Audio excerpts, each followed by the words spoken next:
बारामतीत नुकत्याच पार पडलेल्या पोटनिवडणुकीनंतर राष्ट्रवादी काँग्रेसच्या संघटनात्मक रचनेत मोठी खळबळ उडाली असून बूथ कमिट्यांच्या कार्यप्रणालीवरून पक्षांतर्गत नाराजी उफाळून आली आहे। या पार्श्वभूमीवर काही बूथ कमिट्या बरखास्त करण्याचा निर्णय पक्षाच्या वरिष्ठ स्तरावर घेतलाय। मिळालेल्या माहितीनुसार मागील विधानसभा निवडणुकीच्या वेळी दिवंगत उपमुख्यमंत्री अजित पवार यांच्या उपस्थितीत बारामतीत विविध ठिकाणी बूथ कमिट्यांची स्थापना करण्यात आली होती।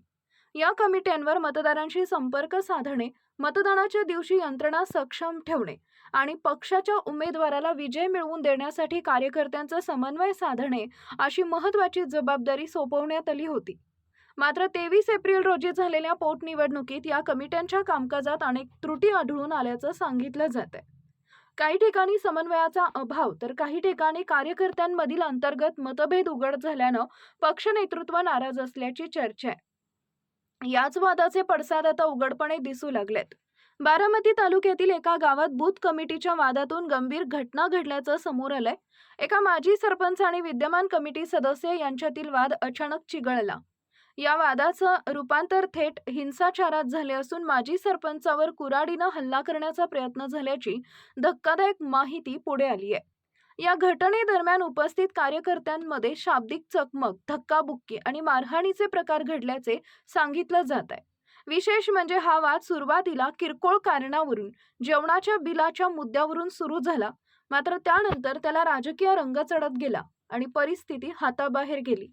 या घटनेची माहिती मिळताच प्रकरण माळेगाव पोलीस ठाण्यात पोहोचले असून पोलिसांकडून चौकशी सुरू आहे। संबंधितांवर गुन्हा दाखल होण्याची शक्यताही नाकारता येत नाहीये। या सर्व घडामोडींमुळे बारामतीतील राजकीय वातावरण चांगलंच तापलंय।